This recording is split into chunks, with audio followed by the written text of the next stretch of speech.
Bună seara, dragii mei! Bine v-am regăsit la Design Perfect. În această seară vom aborda un subiect care poate să fie de interes pentru voi, pentru că, indiferent cum ne cheamă și cu ce ne ocupăm, cât de evoluați suntem spirituali, trecem prin momente dificile oferite de viață și momentele acestea dificile pot fi ale noastre direct sau pot fi ale celor apropiați nouă. Ca atare, aș vrea să vă aduc în atenție câteva aspecte care poate pot ajuta un pic în astfel de momente. Am fost întrebată în ultima perioadă ce putem face referitor la ce se întâmplă în apropierea țării noastre și aici mă refer la conflictul din Ucraina. Într-adevăr, nu m-am exprimat, n-am fost suficient de prezentă în zona aceasta. Am lucrat în plan subtil cât am putut, dar pot să vorbesc puțin despre anumite aspecte pe care cred că le putem face. Bine, sunt multe lucruri care se pot face, însă hai să spunem că așa în mod public putem vorbi despre unele dintre ele. Vorbeam într-una dintre emisiuni despre energii. De fapt, tot timpul am vorbit despre energie, despre faptul că tot ce există este de fapt energie aflată în diferite stări. Și ca atare, absolut tot ce se întâmplă în jurul nostru este tot o energie, care poate să fie armonioasă, poate să fie tensionată, poate să fie conflictuală, poate să fie o energie a iubirii și așa mai departe. De asemenea, mai vorbeam și despre faptul că menționăm destul de des razele spirituale și spuneam că razele spirituale sunt atribute divine și că mai putem spune și faptul că creația reprezintă un mix unic de raze spirituale în acțiune, că fiecare rază are rolul său în creația divină și indiferent ce am dorit să manifestăm în realitatea noastră, despre asta este vorba când menționăm creația, orice am dorit să manifestăm în realitatea noastră, implică acțiunea acestor raze. Și dacă am stat să ne uităm puțin la ce se întâmplă în țara vecină, vorbim tot despre o manifestare care are diferite motive pentru care se întâmplă, care au pornit de mult timp, înapoi în timp, nu de acum, și care, da, ne impactează și pe noi, mai mult sau mai puțin, poate aduce acest conflict și îngrijorare și în zona noastră. Dar și dacă nu s-ar fi întâmplat așa și dacă nu ar fi fost atât de aproape de noi, tot putem să facem anumite lucruri care să ajute, desigur, în plan subtil. Bine, se poate ajuta pe mai multe planuri, dar hai să vorbim mai întâi despre zona subtilă. Și voi menționa aspectul razelor în întâlnirea de astăzi. Și anume faptul că noi putem să lucrăm cu razele spirituale. Putem să medităm cu ele, putem să contemplăm la atributele lor, putem să stăm în zona de vizual, pentru că ele au anumite culori care au un impact asupra energiei noastre. Și mai spuneam în unele ocazii că este de preferat ca atunci când vrem să lucrăm cu razele pentru altcineva, să încercăm să lucrăm cu maestrii inițiați în razele respective. Pentru că efectele lor pot fi, să spunem, destul de puternice și pentru că unele dintre ele pot aduce și anumite efecte, să spunem, pe care nu le dorim în anumite situații. Și o să fiu mai precisă. Să vorbim despre raza 1. Deci noi putem să lucrăm cu raza 1. Raza 1 înseamnă putere. Este o rază de putere. Este o rază care aduce schimbare prin putere. Ca atare, dacă eu doresc, de exemplu, să folosesc raza 1 pe o anumită zonă, să aduc schimbare în zona respectivă, în situația respectivă, fără să vreau, pot declanșa schimbarea prin putere, care poate să însemne un conflict armat. Ca atare, este important că atunci când folosesc raza 1 pentru a aduce schimbare, să lucrez cu un maestru sau cu un arhanghel. De exemplu, arhanghelul Mihail este inițiat pe raza 1 a puterii, maestrul El Moria este inițiat pe raza 1, maestrul înălțat El Moria este inițiat pe raza 1 a puterii. Și atunci este de preferat să lucrăm, de exemplu, cu aceste conștiințe inițiate în acțiunea acestei raze, să le invocăm pentru a aduce, de exemplu, schimbare în acea zonă de conflict. Este cea mai simplă modalitate sau cea mai safe, cea mai stabilă modalitate de a aduce schimbare într-o anumită zonă, lucrând cu conștiințele care au experiența lucrului cu această energie extrem de puternică.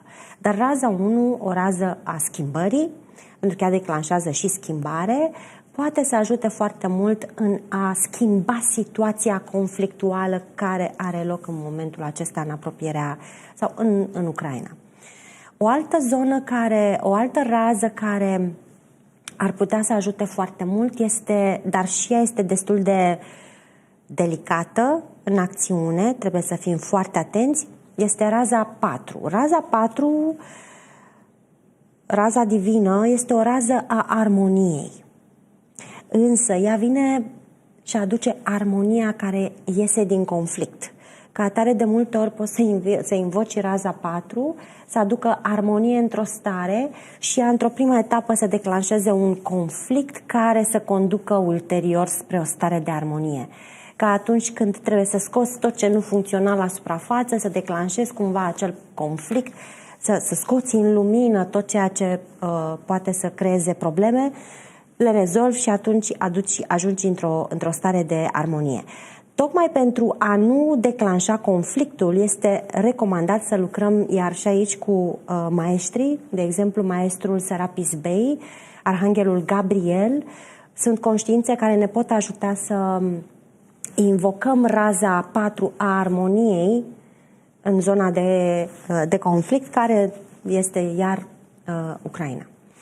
O altă rază care poate să ajute foarte mult și aici ajută mai mult victimele, ajută mai mult oamenii implicați în acest conflict, este raza 5, care este o rază și a vindecării, nu numai a tehnologiei, dar și o rază a vindecării.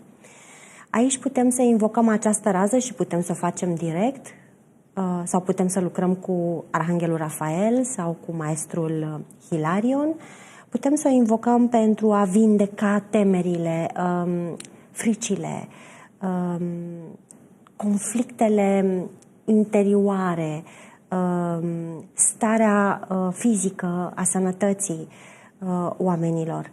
Deci, când vorbim despre vindecare, nu ne referim doar la corpul fizic, așa cum ne-am obișnuit până acum, dar ne referim și la vindecări emoționale, determinate de pierderi, de suferință și vindecări mentale, care pot ține de anumite convingeri conflictuale pe care să le avem sau nebenefice. Deci raza 5, raza vindecării, raza verde a vindecării poate să ajute foarte mult. Pur și simplu vizualizăm această energie cu intenția de a vindeca în zona de conflict. Raza 7 este o rază extrem de importantă, așa numita flacără violet, de care a auzit toată lumea. Deci este raza transmutării. Ea ne dă mai multă libertate, pentru că rolul ei, dacă vă amintiți, este acela de a transforma ceva dintr-o stare în altă stare. Și atunci poți să invoci această rază a transmutării, să transmute, de exemplu, starea de conflict, starea de tensiune în înțelegere, în armonie, în iubire, în compasiune, în pace.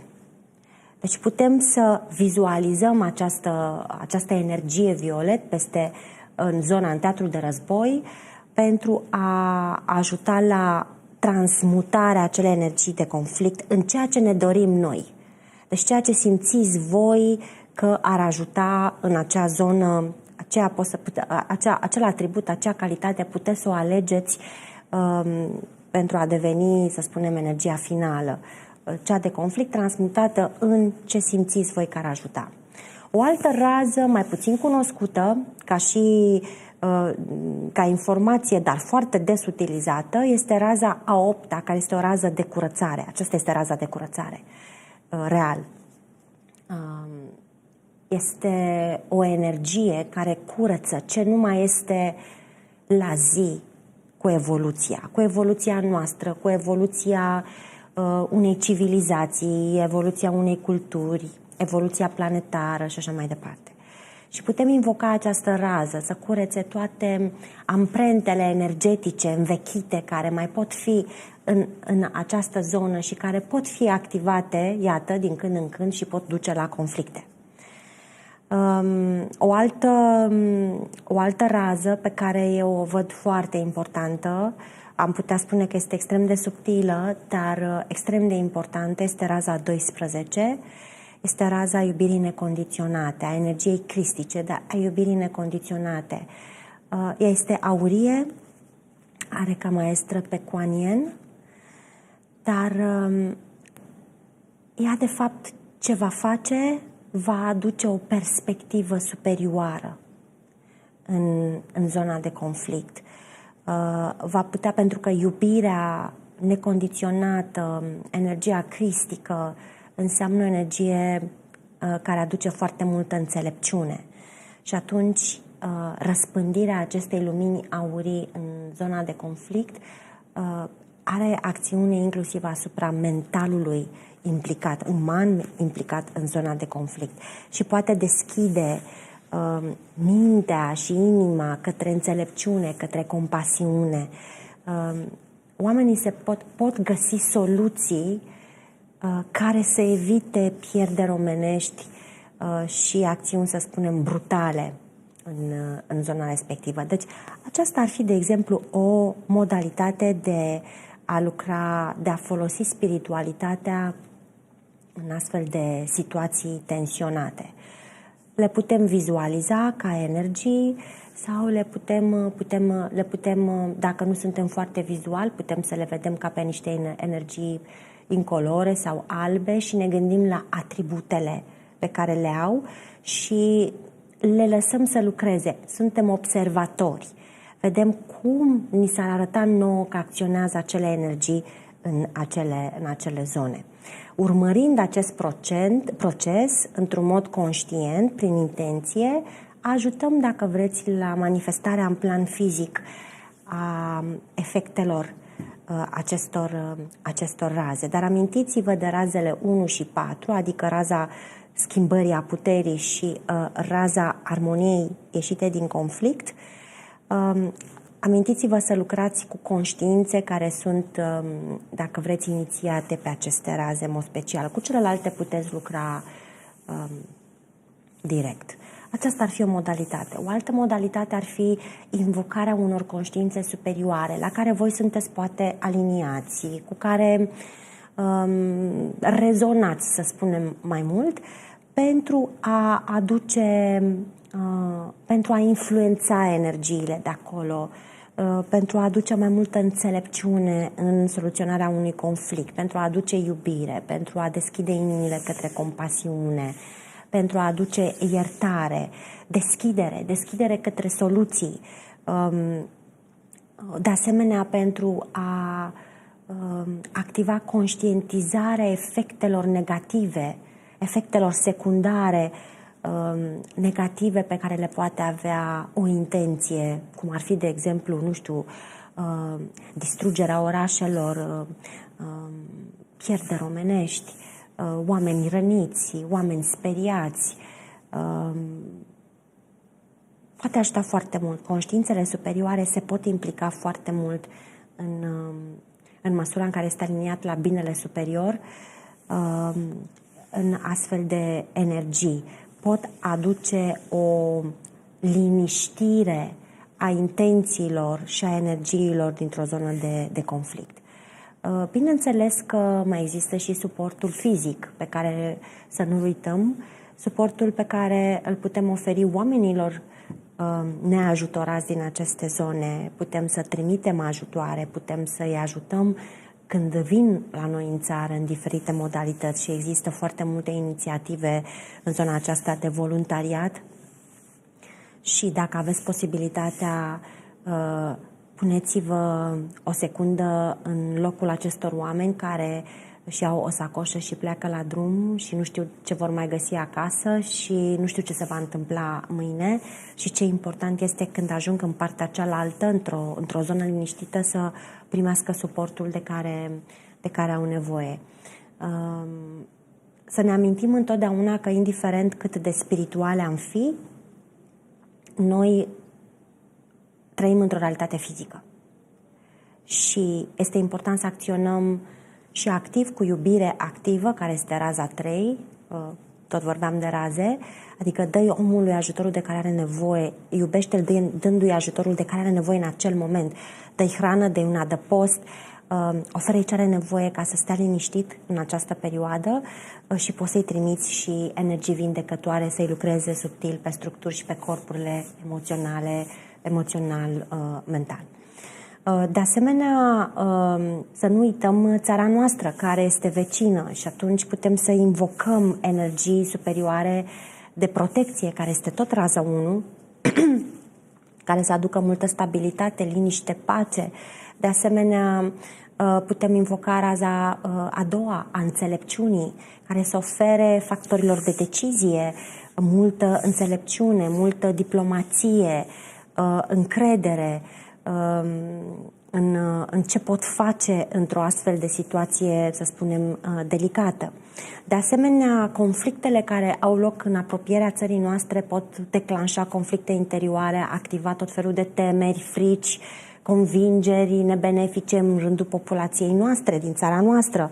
Iată, războiul este aproape de noi, ce se poate întâmpla, care sunt riscurile, dacă se întâmplă să intrăm și noi, dacă se întâmplă, știți cum se activează această stare de nesiguranță că ceva neplăcut se poate întâmpla și aici. Și atunci este acea teamă de pericolul ca cei dragi să fie cumva afectați. Și atunci ne va ajuta foarte mult să invocăm aceste energii superioare, că este lumina divină, că sunt energiile arhanghelilor, că sunt razele despre care am vorbit și pe teritoriul țării noastre, tocmai pentru a menține o energie stabilă care să ne permită nouă să fim capabili să răspundem într-un mod înțelept oricăror provocări care ar putea veni sau cel mult sau chiar să-i ajutăm pe cei care ajung la noi. Bineînțeles că putem lucra și individual, în sensul că dacă sesizez că într-o astfel de perioadă anumite convingeri mi se activează, anumite idei, anumite temeri, este bine să fiu atentă la ele și să încep să lucrez cu ele, să văd de ce s-au activat, de ce le am, de unde provin. Ridicarea vibrației este iar o modalitate care ne liniștește foarte mult mintea și ne permite să fim niște observatori care răspund cu multă înțelepciune unor situații, să spunem, unor provocări care pot să apară în astfel de momente. Ne menținem informați, dar nu ne introducem în acest scenariu de panică. Este acel, dacă vreți, semnal al omului înțelept care știe că e important să facă un pas înapoi pentru a observa cât mai multe detalii și pentru a reuși, să spunem, să ia cea mai potrivită decizie în anumite momente. Deciziile potrivite se iau atunci când ai o stare de liniște și de echilibru în interior și nu reacționezi, nu te arunci dintr-o stare dezechilibrată, impulsiv, să reacționezi la ceva conflictual care este înaintea ta. Cam asta aș putea să sugerez eu pe partea de conflictului care are loc lângă noi. După cum spuneam, mai sunt și alte modalități, dar pe acestea le putem prezenta acum. Sunt tot felul de conștiințe care ne pot ajuta, într-adevăr, dar cu cât suntem mai mulți, cu cât facem mai des, cu cât își folosește fiecare unicitatea sa în a emite ceea ce simte, care ajuta, cu atât să spunem, suportul nostru este mai complex. De asemenea, ajută foarte mult și grupurile de lucru, dar nu este obligatoriu. Important este ca fiecare să facă ceva ce simte el, măcar o dată pe zi. Ne vom opri aici, vom lua o scurtă pauză de publicitate și revenim și cu alte situații, alte tipuri de momente dificile și vedem ce putem face în ele. Revenim. Dragii mei, am revenit. Spuneam că în seara aceasta vom vorbi despre tot felul de practici spirituale pe care le putem folosi când trecem prin când există diferite momente dificile. O astfel de situație este când cineva drag trece prin momente dificile. Ce putem face noi pentru a ajuta pe cineva drag care trece prin momente dificile? Pentru că, iată, viața ne pune și în astfel de situații în care un prieten foarte bun, un membru al familiei are tot felul de provocări și, până la urmă, e important ca cel de lângă tine să fie în apropierea ta, să fie lângă tine atunci când ai o provocare. Oamenii apropiați se văd și când treci prin momente dificile și când ești bine. Cred că cel mai important lucru este prezența. Prezența noastră. Să fim prezenți alături de omul care are o problemă. Să fim disponibili pentru omul care trece printr-o provocare, indiferent cine este acel om. Și de multe ori această prezență, această disponibilitate poate să însemne și doar să asculți. Să permiți celuilalt să se exprime. Să-și exprime fricile, să-și exprime supărarea, să-și exprime grijile, durerea, suferința. Știm foarte bine ce înseamnă să ținem în noi emoții nebenefice care se pot aduna și pot determina tot felul de efecte în lanț. Știm bine ce greu este, ce dificil este să nu ai cu cine să vorbești atunci când ești într-o situație dificilă. Acesta este un lucru important. Fiți prezenți alături de cel care are o problemă. Și când spun prezenți, sunteți cu totul acolo, nu sunteți prezenți fizic. Vă plimbați, vă întâmplați prin zonă, ci pur și simplu sunteți cu totul cu atenția asupra acelui om, chiar dacă poate nici nu deschideți gura. De asemenea, putem ajuta pe celălalt încercând să-l ajutăm,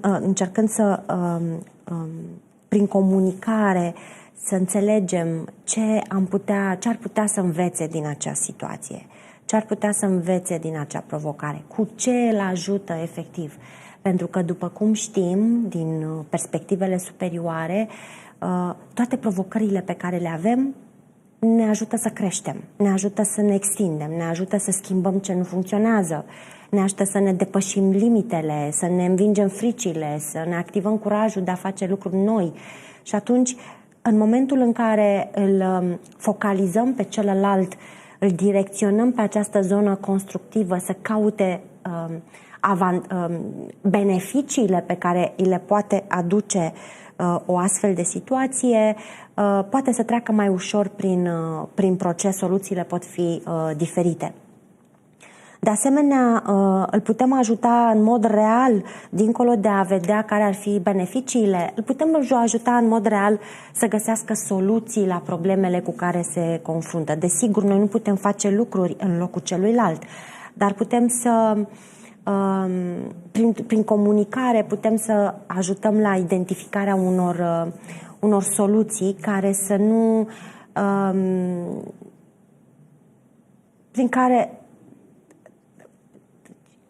prin care să evităm adâncirea suferinței. Sunt unii oameni care aleg să se plângă fără să caute nicio soluție, să se victimizeze. Iată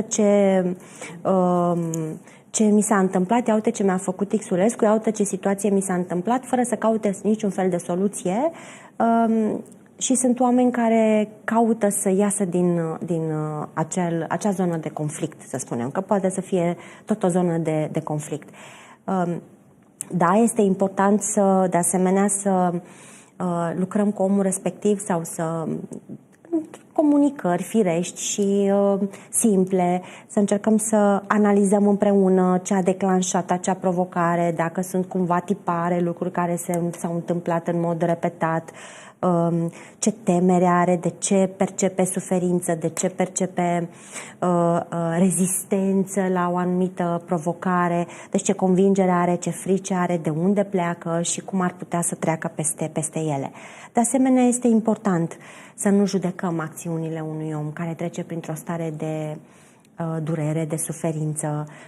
Aceste momente dificile, cum le numim noi în seara aceasta, pot fi foarte diferite, diverse. Situații pe care poate tu le-ai declanșat al cuiva, situații care sunt declanșate de altcineva și tu ești nevoit cumva să manageriezi situația respectivă, plecarea cuiva drag din viața noastră la propriu, plecările în lumile de dincolo sau plecarea pur și simplu din viața noastră, pierderea unei slujbe. Pot fi foarte multe situații declanșate de noi sau în care avem, dacă vreți, puterea de a schimba. Poate am făcut niște lucruri care au declanșat niște consecințe, care și iată în prezent suntem într-o situație dificilă, într-un moment dificil. În astfel de situații e bine să nu judeci acțiunile celuilalt, tu cel care ești lângă el. Există tendința ca omul să se judece singur și să cumva să se pedepsească singur, tot așa, fără să caute soluții, fără să caute să corecteze ceva, să schimbe ceva. Amintiți-vă că noi suntem creatorii propriei realități. Și poate omul de lângă noi nu este atât de deschis spre spiritualitate, să gândească așa, dar cumva putem să-l conducem către această înțelegere a faptului că poate schimba lucruri, în loc, de exemplu, să se învinovățească, să se judece. De asemenea, fiecare om, ne amintim, și poate ajuta pe cel drag de lângă noi, va acționa cât este el capabil în acel moment, cât este el pregătit în acel moment. Și întotdeauna există loc de mai bine. Întotdeauna când ne vom uita în trecut, vom ajunge la concluzia că poate am fi putut să facem lucrurile altfel, dar amintiți-vă că întotdeauna când facem această analiză știm mai multe decât știam atunci când am acționat. Ajutați-l să se ridice ca maestru al propriei realități, să corecteze ce poate. Ajutați-l să accepte alegerile pe care le pot face alți oameni, să nu se identifice cu proiecțiile pe care poate alți oameni le fac asupra sa. Pentru că, după cum știți, există legea proiecției, avem tendința de a proiecta anumite lucruri pe ceilalți. Putem să-i ajutăm folosind legea atenției. Dacă vă amintiți, legea atenției spune că direcția în care îți focalizezi atenția va amplifica percepțiile pe care le ai. Dacă tu ești concentrat, ai atenția pe durerea că te-ai lovit, da? Pe durere, atunci s-ar putea să o percepi mai puternic decât este ea în mod real. Și cum folosim această lege a atenției? Încercând să-i mutăm atenția pe situații în care poate să ajute, în care poate să ajute pe altcineva, în care poate să fie util, care practic îi distragem atenția pe cât posibil de la situația cu care se confrunte pentru a-i da momente de relaxare mentală. Putem să-l distragem și într-un mod mai complex. Putem pleca într-o călătorie, putem să-i sugerăm un retreat. Deci putem să-i sugerăm o rupere totală de mediul în care este, de oamenii cu care își petrece timp, tocmai pentru a da o perioadă de relaxare câmpului său emoțional și câmpului său mental, fiind ocupat cu noutăți de spațiu, de timp, de oameni și așa mai departe. Țineți cont în conversațiile pe care le aveți cu omul pe care îl ajutați de unicitatea sa. Încercați să îi oferiți suport care să fie mai degrabă adaptat unicității sale, nu unicității voastre. Nu întotdeauna ce ați face voi ar fi pregătit și celălalt să facă. Este foarte important ca atunci când comunicați cu oamenii respectivi să țineți cont de unicitatea lor, pentru că noi avem această tendință de a ține cont exclusiv de unicitatea noastră. Oferiți materiale, informații care îl pot motiva, îl pot inspira să facă schimbare. De asemenea, puteți solicita voi suport superior, conștiințelor superioare, pentru a vă ajuta să găsiți cuvintele cele mai potrivite, la momentele potrivite, pentru a ajuta omul de lângă voi și poate acțiunile cele mai potrivite pentru omul respectiv. Oricum, în astfel de situații este importantă diplomația, este importantă empatia, este importantă compasiunea, răbdarea. Sunt atribute extrem de importante care pot aduce foarte multe schimbări în situația sau în percepția celuilalt. Și ajungem, bineînțeles, și la noi, pentru că și noi trecem prin momente dificile. Vrem, nu vrem, asta e, nu scăpăm de ele. După cum știm, ele sunt provocări care au menirea de a ne ajuta să creștem. Ideal, când noi suntem în astfel de situații, dacă tot suntem deschiși către zona aceasta de spiritualitate, știm un lucru. Nimeni nu poate să facă lucruri în locul nostru. Indiferent ce vom auzi în jurul nostru, noi vom face alegeri referitoare la acțiunile pe care le vom lua. Noi vom alege cum să percepem situația respectivă. Deci, ideal, în prima etapă, este să apelăm la resursele noastre, să lucrăm cu noi. Rugăciunea poate să ajute foarte mult. Acea rugăciune care, din perspectiva mea, se referă la cuvintele simple, cuvintele tale pe care le transmiți în scris, în gând, cum simțiți voi, conștiințelor care considerați, simțiți că v-ar putea ajuta. Acea rugăciune din suflet, autentică, conține acea emoție, acel autentic, dă putere mesajului pe care îl transmiteți de suport, solicitării de suport. Meditația poate să ajute foarte mult în a primi energii, a primi informații care să vă aducă liniște în corp, să scoată mintea din starea de tensiune, de conflict, de scenarite, știți scenaritele, blocaje.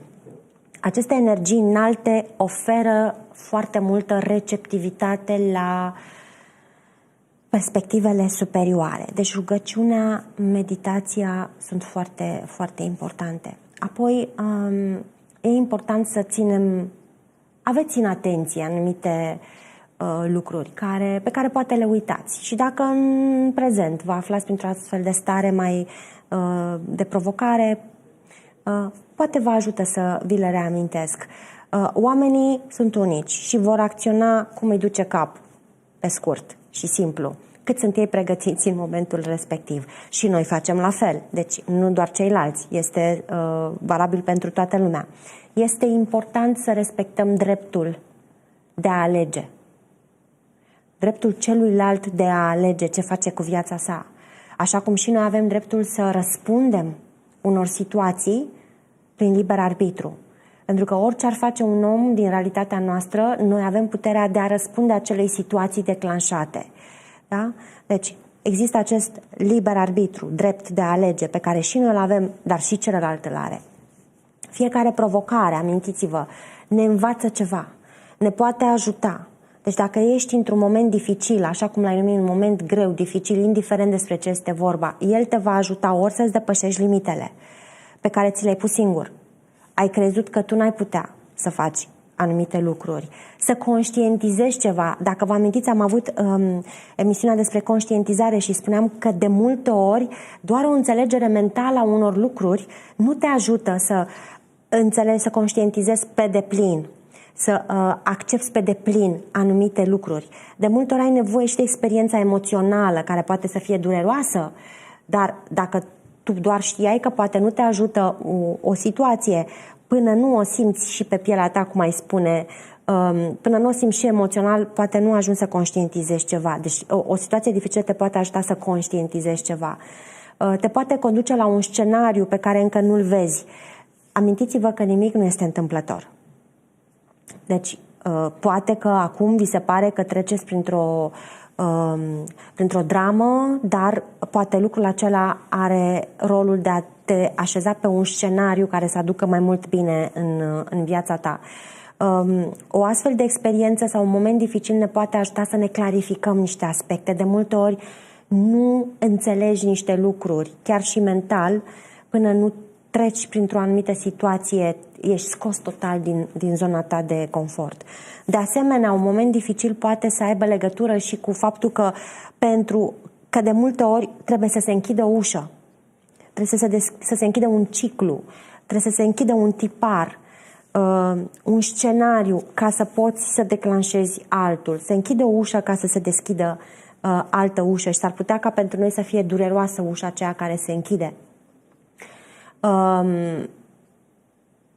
De asemenea, o situație dificilă poate să însemne, dacă vă amintiți la manifestare, spuneam că de multe ori că e important să rămâi în flux.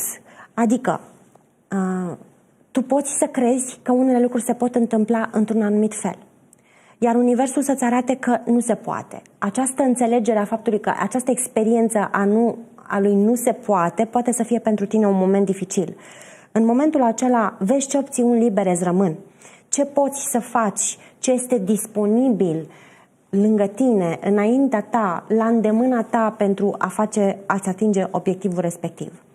Aș vrea aici să fac o mică paranteză, pentru că mai este vorba despre o situație, un moment dificil mai special, și anume acela în care pierdem pe cei dragi. Pleacă în lumile de dincolo. Aici nu mai putem să facem nimic. Este peste puterile noastre să oprim ceva.